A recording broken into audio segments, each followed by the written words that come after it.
Saturday night, Sunday, is the Yortzeit of Rachel Imenu. It is the anniversary of the death of our foremother Rachel. And the prophet tells us that only Rachel, out of all the forefathers and all the foremothers, only she alone is able to stir up God's mercy and compassion, as it were, to the point where God specifically placed her burial place on the road outside of Jerusalem, the road to Bethlehem, so that when the Jews are leaving the land of Israel in exile in chains, they cry out to their mama Rachel, their mother Rachel, and the Almighty is stirred with compassion to the point where the prophet records that God says to Rachel, "Stop your crying, I'm going to redeem your children and bring them all home one day." And this is an amazing idea. Out of all the forefathers and all the foremothers, Rachel alone has this merit, that this promise from God. What about Abraham, who introduced monotheism to the world? What about Isaac, who was willing to be sacrificed on an altar, who not even before he even got married, he was going to willingly give up his life for the sake of the Almighty? And what about Jacob himself, Rachel and Leah's husband, who gave birth to this idea of a family, a Jewish family, and from whom is built the core nucleus of the Jewish family? Why is Rachel the one who merits this pledge from God? And the answer is because we know that Rachel sacrificed so much, because Rachel was supposed to marry Jacob and her sister Leah was supposed to marry Jacob's twin, Esau, a very wicked person. And the Torah tells us that Leah's eyes were tender, which means that she was always crying out of her fate that she would have to marry this wicked person Esau.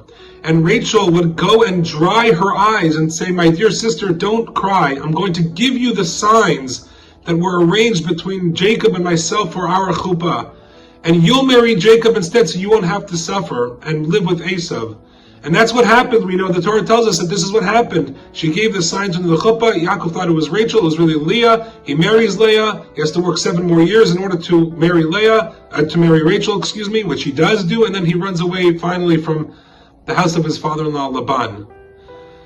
But the point of the matter is that not only did she give over the signs, she dried her tears. She comforted her.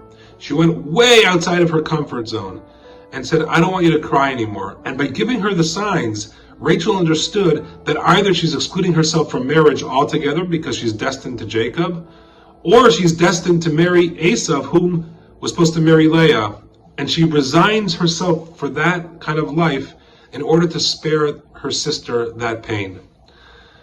Judaism is about growth. Judaism is about stepping out of your comfort zone, and Judaism is all about caring for the other, even if it's at great sacrifice to oneself.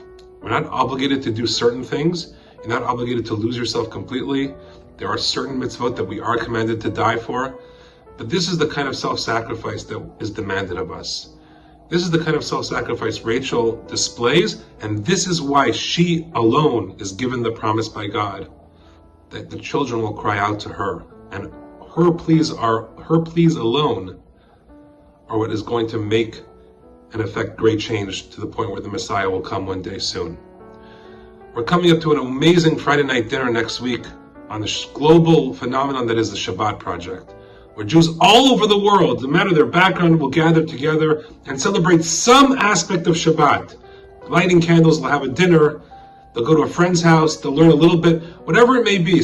Hopefully, many thousands and thousands of Jews will do more than what they usually do.